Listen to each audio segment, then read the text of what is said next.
재테크 얘기했잖아요, 그쵸? 네. 재테크 얘기하고 뭐 쭉 얘기했는데 재테크를 여러분들 잘 보세요. 재테크 할 수 있는 게 뭐가 있냐? 뭐가 있어요? 자, 여기 보면은 자, 금융상품 있죠? 네. 금융은 뭐 주식이라든지 보험이라든지 다 통과하는 거예요. 금융, 보험, 외환 이런 거 다 통과하고 그 다음에 뭐가 있냐면 뭐가 있어요? 두 가지로 크게 나누죠? 자, 금융 쪽하고 어떻습니까? 부동산. 이렇게 생각하면 돼요. 이거 뭐냐면 금융은 은행도 되고 주식도 되고 다 해당이 된다라고 보시면 되고 그 나머지 컨스트럭션 쪽이죠. 그죠? 네. 부동산은 어떻습니까? 건물. 그러면 이 부동산이라고 하는 것은 우리가 뭐 컨스트럭션 쪽이라고 얘기한다라고 하면 이 부동산에서도 보면은 어떻습니까? 내용이 자, 뭐가 있어요? 자, 주거용이 있고 상업용이 있고 그죠? 그 다음에 뭐가 있어요? 토지가 있죠? 딱 요 정도 아니겠어요? 자, 그러면 주거지용들 보면은 뭐가 있어요? 아파트가 있죠? 그쵸? 그 오피스텔 있죠? 주상복합 있죠? 뭐 심지어는 뭐 재개발, 뭐 재건축, 우리가 투자 대상으로 쓰는 것들이에요. 여러분들 아파트, 오피스텔, 주상복합 어떻습니까? 재개발, 재건축 또는 뭐 이런 것들 아니겠어요? 이런 쪽에다가 투자를 해서 투자 수익률을 보잖아요. 그 다음 상업용지 볼까요? 상업은 뭐냐? 여러분들 보면은 근린상가 있죠? 근린상가 있죠? 그 다음 일반상가 있죠? 그 다음 테마상가 있죠? 그 다음 전문상가 있죠? 상가별로 많아요. 종류별로.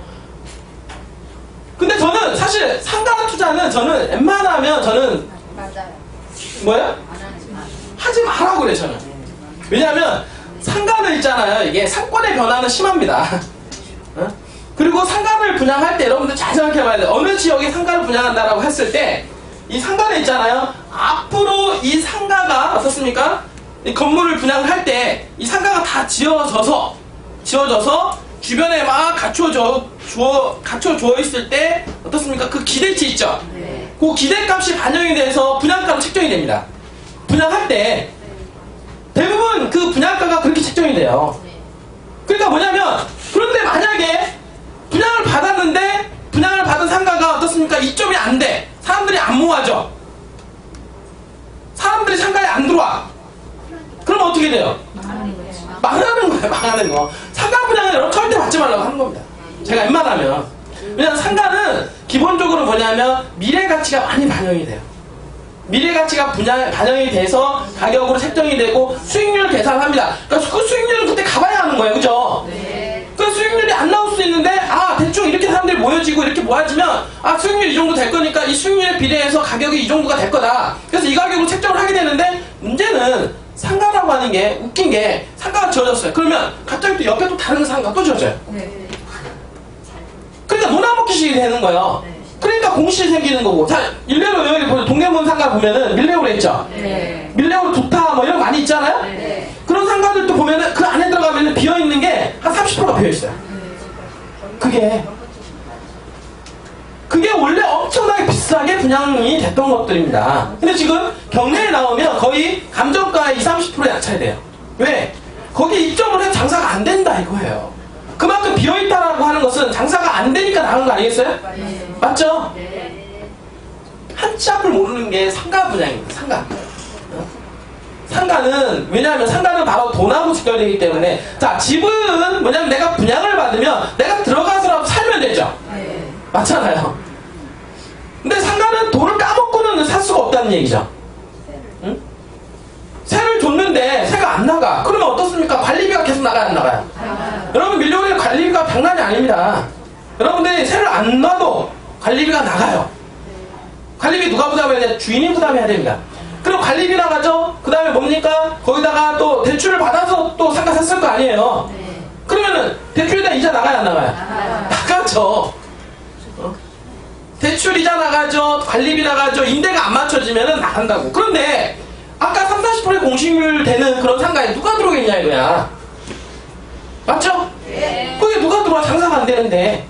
그 당연히 고스란히 누가 떠왔느냐? 주인이 떠하는 겁니다. 주인이. 그러니까 어떻습니까? 대출을 어떻게 보면 이빠이 한 70-80% 정도 받아가지고 상가를 분양을 받았을 텐데 당연히 어떻게 됩니까? 경매로 나올 수밖에 없죠. 어차피 부담이. 그래서 웬만하면 상가 쪽은 웬만하면 제가 투자의 어떤 이 부분들은 권유하지 않는 부분이고요. 웬만하면 하려고 그러면 불린 상가, 예를 들어서 보면은 아파트 앞에 있는 아파트 상가 있죠. 이런 것들은 좀 괜찮다고 볼 수 있죠. 왜냐면 고정적인 어떤 그게 있잖아요, 그렇죠? 아파트 거주자가 있잖아요. 근데 그런 것들은 좀 안정적이라고 보시면 되죠. 왜냐면 그렇게 해서 노후에 그냥 예를 들어서 임대 수익을 올릴 수 있을 거다라고 판단이 되면, 예를 들어서 아파트 상가 내에 좀 목 좋은 곳에다가 상가를 분양을 해두면 사실 크게 손해볼 건 없지만, 예를 들어서 전문 상가라든지 테마 상가 같은 경우는 좀 위험성이 상당히 크다. 이런 경우는 뭐냐면 상권의 변화가 너무 심하다는 거예요. 이게 건물이 지어지면 옆에 또 다른 건물이 또 지어집니다. 지어지면서 여기가 갑자기 잘 되다가도 갑자기 어그러져요. 갑자기 어려워지는 게 많이 있어요. 그리고 상권에 대한 변화가 심하다는 거죠. 상권에 대한 변화가 심해서 그걸 잡아내기가 쉽지가 않다. 이 부분들이. 그래서 상가 투자는 제가 웬만하면 이거를 어떻습니까? 권유는 안 한다. 그리고 신도시에 상가 있죠? 네. 신도시 들어가는 상가 네. 웬만하면 분양을 받는 게 아니에요. 또 아무리 그 신도시가 좋아진다 하더라도 그 신도시가 어떻습니까? 좋아져서 인구가 다 유입이 돼서 정상으로 돌아갔을 때의 그 가치로 상가를 분양을 하는 겁니다. 맞는 말. 그 값어치가, 알겠어요? 네. 그렇기 때문에 예를 들어서 신도시가 예를 들어서 여기가 예를 들어 좋다, 이거 광교 신도시가 있는데 광교 신도시가 사람들이 다 들어와서 그 신도시 내 사람들이 북적북적 됐을 때 어떻습니까? 장사가 될 거 아니에요? 네. 그때가 장사가 됐을 때 수익률이 얼마 정도 되고 그 수익률 예상을 해서 가격이 책정이 되는 거예요. 그럼 그 가격이 책정이 돼서 분양을 하는 거죠. 네. 그런데 신도시가 금방 찹니까, 사람들이? 아니요. 자, 신도시에 딱 입점을 하면서 건물이 다 지어졌죠? 네. 상가 건물 지어지면 어떻게 돼요? 세를 놔야 될 거 아니에요? 네. 왜? 이자가 나가니까. 네. 그쵸? 근데 처음에 이자가, 여러분들, 처음에 신도시에 사람이 아무도 없는 호흡을판에 누가 거기에 금방 들어가냐, 이거. 당연히 싸게 내놔야죠. 세를 싸게 내놔야죠. 그죠? 세를 좀 싸게 내놔야 되는 부분이 있다 보니까 나중에 어떻게 되냐, 금융비용이 많이 들어가서 여러분들이 깡통 차는 경우가 많이 있어요. 그리고 어떨 때는 그거를 못 내서 오히려 이자를 많이 내는 경우, 그러니까 이자에 어떻습니까? 허덕여가지고 나중에 경매로 다시 나오는 경우가 있죠. 그분들이. 그러니까 대부분 상가 같은 경우는 그런 어떤 미래 가치가 반영이 돼서 분양가가 책정이 되다 보니까 그런 부분들은 조금 조심해서 분양을 받을 필요가 있다. 그냥 웬만하면 상가는 분양을 받지 마세요. 웬만하면. 그게 답이에요, 그게 답. 응? 여러분들. 모르겠다 그러면 아예 접근 자체를 하지 말라고. 네. 접근 자체. 모르겠으면. 그때 그리고 나서 신도시는 들어가서 어떻습니까? 어려움을 겪어서 다시 어떻습니까? 나오는 경매 물건 있죠? 네. 이런 물건을 잡아야 수익률이 돼요. 요때 들어가야 돼요. 그 신도시가 형성이 되고 나서 지금 신도시가 막 이제 입주하기 시작을 해요. 그럼 2, 3년 동안은 당연히 경매 매물이 안 나와요. 그때까지 버티죠. 네. 그럼 2, 3년 후에는 이제 솔솔솔 나오기 시작을 해요. 그럼 그때는 가격이 한 별반 가격으로 떨어져 있다고. 그 가격으로 어떻습니까? 여러분들이 노후에 한번 여기 점점점 여기가 상권이 앞으로 어떻게 되냐면 신도시는 처음에 어떻습니까? 처음에 바닥을 치다가 점점점 어려워지다가 이렇게 다시 사람들이 들어오면서 다시 올라가죠. 그러니까 요 기간이 2년에서 3년 정도 시간이 걸린다는 얘기예요. 그러니까 2년, 3년 걸리기 때문에 들어가려고 하는 시점은 어디냐면 요 바닥을 치는 시점에서 들어가야 돼요. 근데 이것도 뭐냐면 신도시가 이렇게 중물 신도시가 있고 여기서 치고 올라갈 것으로 예상이 되는 신도시가 있죠. 맞죠? 네. 예를 들어서 광교 신도시라든지 이런 데 같은 경우는 처음에 입주할 때 좀 어려움은 겪었지만 그 도시는 미래가 상당히 크죠. 네. 그러면 그 도시는 앞으로 올라갈 것으로 예상이 된다는 얘기죠. 그 처음에 분양을 받은 사람들은 가격을 고가에 좀 분양을 받았어요, 이분들은. 굳이 여기에 들어갈 필요가 없다는 거죠. 맞죠? 언제 들어가? 조금 더 기다렸다가 들어가야죠. 들어갔다가 여기서 들어가서 어떻습니까? 노후에 여러분들이 준비를 하시면 되는 거죠. 그러니까 여러분들이 상가 같은 경우는 상권을 좀 파악을 하고, 그러니까 실질적으로 흘러가는 상권을 보고 들어갈 수 있는 게 더 좋은 거예요. 그러니까 미래에 이렇게 될 거다, 그냥 막연한 기대감으로 이렇게 해서 투자를 하는 게 아니라 상가라고 하는 것은 실질적으로 눈을 보고, 왜냐하면 건물들이 다 지어지고 보면은 상가들이 이쪽에도 상가 있고 여기도 상가 있어요. 그리고 돈이 흘러가는 상가가 있고 돈이 안 흘러가는 상가가 있다고. 근데 분양을 했을 때는 잘 몰라요, 그거를. 그냥, 왜냐면 미래 가치로만 보고, 좋아질 거다라고 하는 생각만 가지고 들어가는데, 절대적으로 어떻습니까? 다 지어놓고 보면은 이 돈이 흘러가는 이 상가가 또 틀리다고. 그러니까 안 흘러가는 상가는 그냥 쪽박 차는 겁니다, 그냥. 어? 흘러가는 상가는 유지가 되겠지만 흘러가지 않는 상가는 쪽박 차게 돼 있다. 그런 상가들은 어떻습니까? 기다렸다가 나중에 싸게 그냥 들어가셔도 늦지가 않다라는 거죠. 그러니까 그런 리스크를 끼고 들어가느냐. 기본적으로 한번 입주하면서부터 이렇게 풍나게 어떤 이걸 가질 텐데 뭐하러 분양을 받아서 들어가냐 이거요. 의미가 없다는 얘기죠? 네. 팁이에요, 여러분들. 어? 여러분들 부동산을 만약에 모르시는 분들은 여기저기 뭐 상가 분양 받아 이렇게 해서 여러분들 유혹에 들어갈 수가 있겠죠. 네. 들어갈 수 있지만 여러분들 부동산 좀 아시는 분이라고 한다라고 하면은 여러분들 선은 있어야죠. 어? 선택을 할 수가 있어요, 그죠? 네. 바로 이런 게 선택을 하는 겁니다. 여러분들 인생 살면서 여러분들 재산이 있는데 그 재산을 한순간에 까먹을 수도 있고 한순간에 늘릴 수도 있는 거예요. 네. 맞죠? 맞습니다. 여러분 돈을 딱 있어요. 그러니까 여러분들이 어떤 부동산의 흐름이라든지 부동산에 대한 어떤 지식을 없을 때 부동산이라고 하는 것은 잘못 투자하면 쪽박 차는 겁니다. 한 방에. 맞습니다. 그것도 마찬가지예요. 그죠? 네. 그러면은 이걸 갖다가 어디에다가 선별을 해서 집어넣느냐 이거는 여러분들의 안목이 생기는 거예요. 안목에 따라 틀려지는 거예요. 그리고 어떤 경험에 따라서 만약에 경험이 없으면은 중심이 없게 되는 거고 중심이 없다라고 하면은 여러분들 주변에서 이거 하라고 하면은 거기에 맞춰서 그냥 분양을 받았다가 어떻습니까? 쪽박 차는 한 방에 갈 수가 있다. 한 방에. 응? 제가 그랬잖아요. 그러면 상가에다가는 웬만하면 묻어두지 말아라고 제가 그랬잖아요. 네. 그러니까 여러분들은 그게 머릿속에 있을 거 아니에요. 네. 그럼 누가 나한테 상가 분양을 받아고 그랬을 때 여러분들 생각을 해야죠. 생각해야 됩니다. 여러분들. 응? 그거는 생각을 해야 돼요. 근데 아파트라고 하는 것은 아까 얘기했던 대로 아까 주거용 같은 경우는 분양을 때릴 경우에 어떤 기준으로 많이 이게 분양가가 책정이 되냐면 현재 가치 있죠? 현재 아파트 시세. 얘네가 지금 아파트가 평당 2천만 원이야. 평당 2천만 원이면은 그 2천만 원하고 거의 어떤 비등비등한 시세로 해서 조금 더 신규 분양이니까 좀 더 비싸게 조금 더 2천만 원, 평당 2천만 원보다 2,100만 원 정도 이렇게 얹어가지고 분양을 하게 되는 거야. 근데 앞으로 분양할 당시에서 나중에 분양이 이제는 어떻습니까? 아파트를 분양할 때 보면은 어떻습니까? 아무데나 분양하는 게 아니죠. 네. 앞으로 역세권이 들어오거나, 그쵸? 네. 새로운 IC가 뚫리거나, 아니면 공장들이 들어와서 어떻습니까? 유동인구가 많아지거나, 앞으로 이렇게 미래 가치가 있는 지역에 아파트를 분양하는 거 아니에요, 그죠? 네. 그럼 아파트를 지금 분양을 했어요. 그럼 지금 분양을 하면은 입주가 언제 합니까? 앞으로 2년에서 3년 후에 입주하죠? 네. 그러면 2년 후에 3년 후에 이 아파트 주변에 어떤 게 벌어지느냐?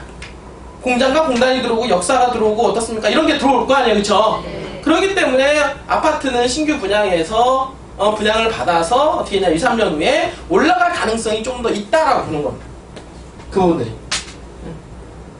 아니면 내가 살면 되니까 그냥. 살면 되니까. 그리고 주변 시세가 받쳐주고 있기 때문에 아파트라고 하는 것은 가격적인 상승 메리트는 항상 상존하지만 옛날처럼 막 폭등의 여지는 없다라고 보시면 되겠죠. 네. 이런 컨스트럭션, 주거용 컨스트럭션이죠. 컨스트럭션 쪽에 주거, 그 다음에 어떻습니까? 이런 상업 건물이 있는데 나머지는 뭐예요? 토지죠, 그죠? 네. 그럼 토지라고 하는 것을 여러분들 선택을 할 때, 자, 이런 거예요. 토지는 어떤 걸 보냐면, 뭘 보면 미래 가치를 보면 되는 거죠, 그죠? 네. 자, 이런 거 내가 토지가 있어요. 땅이 있는데, 땅 앞에 만약에 전철 역사가 들어와요. 땅값 올라가는 거야. 올라가요. 단순한 이치입니다, 이거는. 여러분들. 자, 여러분들. 자, 땅이 있는데, 예를 들어서, 여기에 고속도로 IC가 딱 뚫립니다. 그러면 땅값 올라갈까, 안 올라갈까요? 올라가요. 올라가죠? 예. 어? 그쵸? 네. 근데 전철 착공한다라고 하는 정보는 어떻습니까? 2, 3년 전에 파악이 되죠? 네. 맞죠? 네. 그 정보가 예를 들어서 어느 지역에 착공이 된다라고 하는 어떤 정보가 떴을 때 물론 그 주변에 땅값이 반응을 해서 올라갑니다. 올라가지만은 어떻게 되느냐? 실질적으로 완공되기까지는 시간이 걸리고 실질적인 착공 들어갈까지는 시간이 걸리죠? 네. 그럼 이런 거예요. 예전에 자, 땅이라고 하는 것은 집가상승의 상승 법칙이 작용을 하게 되는데 개발 계획이 확정이 되고 개발 계획이 착공이 되고 개발 계획이 완공이 됐을 때 땅값이 3배씩 올라간다라고 해서 집가상승의 상승 법칙이죠? 네. 집가상승의 상승 법칙이죠? 네. 그러면 여기서 여러분들 자 개발 계획이 확정이 됐어요. 그 뭐냐면 전철이 착공이 된대요. 그러니까 내가 땅이 있는데 그러니까 내가 여기 지역에 전철 착공이 된대. 전철이 착공이 되면 그 주변 바운드리에서 개발이 가능한 땅, 그죠? 그 개발이 가능한 땅이라고 하는 것은 뭡니까? 도시지역 내에 있는 주거지, 상업지, 공업지역, 그동 자연독지죠?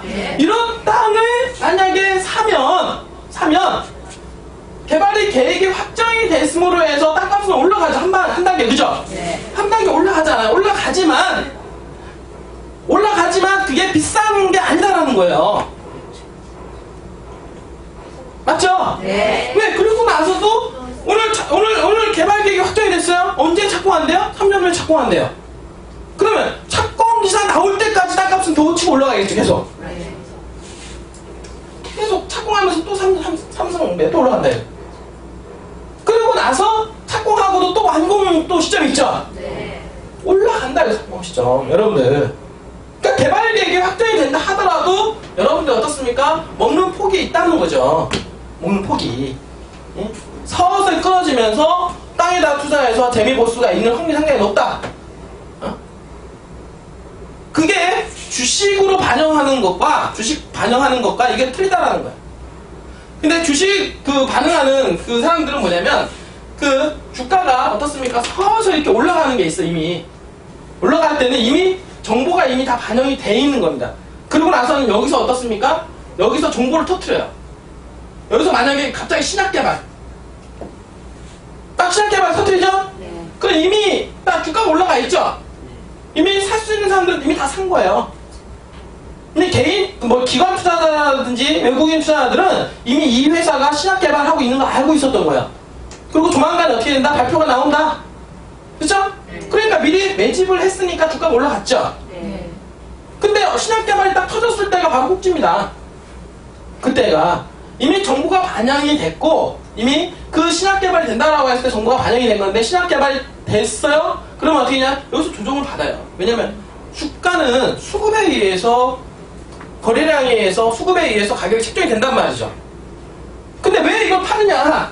당연히 이만큼 샀던 외국인과 기관들이 어떻게 됩니까? 수익을 내기 위해서 팔아야죠. 이때 떠받치는 사람이 누구야? 개인이죠. 개인들 어떤 신약개발했다 그러니까 난리죠. 아주 벌떼처럼. 이미 늦은 거예요. 이미 늦은 거야. 이 정보의 차이가 이런 차이를 둔다는 거. 주식하고 부동산은 이런 차이를 둔다는 거. 부동산은 한번 오르고도 어떻습니까? 또 올라가죠? 올라가지만 여기는 예를 들어서 부동산에서 착공했다라고 하면은 예를 들어서 착공했다 그러면 더 이렇게 올라갈 텐데 여기는 착공 자체가 어떻습니까? 주식에서는 정보가 벌써 값어치가 떨어졌다라고. 이미 올라가진 정보 때문에. 그래서 주식 투자하시는 분들이 헷갈리는 거예요. 어떤 때는 보면은 막 실적이 갑자기 예를 들어서 실적이 막 발표가 됐는데 사상 최대예요. 사상 최대인데 주가가 곤두박질 치고 있어. 희한한 일 아니에요, 그거는? 아니, 이익금이 가장 많이 났다고 그러는데 주가는 폭락을 하고 있어요. 왜 그러냐? 이미 그러한 부분들이 예상이 됐기 때문에 기관과 외국인들은 이미 다 매집을 끝낸 거예요. 끝내고 나서 어떻게 하냐면 그거를 팔아야 수익을 내기 때문에 그 시점이 바로 파는 시점이다. 여기 반대로. 왜? 그때 가장 벌떼처럼 살려고 하는 사람들이 달려오기 때문에 그때 한 방에 팔아 제껴야 자기가 가지고 있는 이 물량을 다 털어낼 수가 있죠. 맞잖아요. 그게 주식이라는 거죠. 주식. 근데 부동산이라고 하는 것은 이런 집가 상승의 삼승 법칙 어떻습니까? 서서히 끄는 법칙 이런 게 있어요. 이런 게 있고 하기 때문에 여러분들이 잘 떠 있으면 정말로 부동산 특히 토지 같은 경우는 재미 볼 수 있는 확률이 상당히 높다. 어떤 것만 있으면 좀 기다리시면 되는 겁니다. 예를 들어서 어느 지역에 전철이 착공한다라는 기사 우리나라 있잖아요. 대한민국 여기 4차 국토 종합개발 계획을 보면 앞으로도 개발이 착공될 게 너무나도 많아요. 지역마다 착공할 때가 많습니다. 새로 개통이 될 도로가 많아요. 여러분 크게 눈 뜨고 보시면 그런 지역에 가서 어떻습니까? 사서 기다리면 그 다음에 뭘만 기다리면 돼요? 시간에 투자하는 시간에만. 시간에 묻어놔라. 뭔지 알겠어요? 네. 시간에 묻어놔라 이거. 그럼 그게 늦게 가는 것 같지만 빨리 간다. 사실은 그래서 어떤 부분이냐면 돈이 있는 예를 들어서 아파트 가지고 있는 사람 예를 들어서 내가 대출 받아가지고 예를 들어서 돈을 만들 수 있는 그런 데가 있다라고 하면 대출을 받아서 땅에다 묻어놔라 이렇게 얘기를 합니다. 왜 그러냐면 요즘에 대출금리가 집을 대출을 받는 대출금리가 2%대예요. 2.8%, 3.2%. 그러면 여러분들이 집을 대출 받으면 1억짜리 대출 받으면 얼마입니까? 3%라고 합시다. 대출이자가. 그럼 3%면 1년이면 얼마예요? 300만 원이잖아요. 그렇죠? 300만 원 여러분들이 나가는 게 300만 원이야. 그러면 1억을 받아가지고 여러분들 앞으로 2년, 3년 후에 역사가 들어올 지역이거나 도로가 개통이 됐죠. 도시계획이 확정이 됐죠. 이런 지역 앞으로 정부가 있는 지역들 있죠. 네. 만약에 1억 갖다가 돈을 묻어놨다 이거야. 대출을 받아서. 그러면 여러분들은 대출을 받았기 때문에 월별로 해서 얼마씩 내야죠. 네. 대출이자 내야죠. 20 얼마씩 내야죠. 그게 바로 이자입니다. 적금. 어떻게 보면 여러분 적금 듣는 거예요 그냥. 이자 낸 게 아니라 적금을 듣는 거야 그게. 그러면 여러분들 1억 투자했는데 앞으로 봅시다. 자 300만 원씩 아까 나왔어요. 그럼 10년이면 얼마입니까? 3천이죠? 3천이에요. 근데 1억을 갖다가 땅에다 묻어놨을 거 아니에요 그죠? 네. 그러면 그 1억이 여러분들 3천만 원이 안 올라가겠어요? 올라가죠. 몇 배? 3천만 원 올라갈 것 같아. 제가 얘기하는 전제는 뭐냐면 전철이 들어온다거나 IC가 들어온다거나 공단이 들어온다거나 이런 개발 호재가 있는 지역이다라고 얘기를 해드리는 거예요. 전제는. 그죠? 네. 그렇기 때문에 이런 지역에서 어떻습니까? 그런 가능성이 품어져 있는 지역에 땅을 묻어뒀을 경우에 10년 안에 땅값은 몇 배 올라갈 가능성이 있기 때문에 여러분들은 거기다가 땅에다가 묻어두는 게 현명한 방법이다라는 거죠. 은행 이자 20 얼마 여러분들 어떻습니까? 적금 내고 나중에 땅 팔아서 어떻습니까? 갚아버리면 되잖아요. 다 환수시키면 되잖아. 적금 이자죠. 어떻게 보면. 자, 부자로 살려면 여러분들이 과감하게 어떻습니까? 금융에 대한 지식도 좀 알아야 되고 금융을 이용을 해서 어떻습니까? 여러분 최대한 이익을 극대화할 수 있는 루트를 찾아내야 됩니다. 여러분들 공무원처럼 고지고대로 해가지고서는 재산이 증식이 안 된다는 거야. 근데 그렇게 여러분들이 대출을 받아서 투자하려고 이런 부분들도 뭐냐면 여러분들 생각이 바뀌어야 돼요. 생각의 사고의 틀이 어떻습니까? 딱 잡혀있는 사람들은 이거 바꾸기도 힘들어요. 근데 돈을 버는 사람들은 금융을 잘 활용합니다. 금융을 최대한 활용을 해서 어떻습니까? 내 가지고 있는 이 재산을 불려나갈 수가 있어요. 지렛대 효과라고 하는데 그 지렛대 레버리지 효과죠. 그 레버리지 효과를 극대화를 시키게 되는 거죠.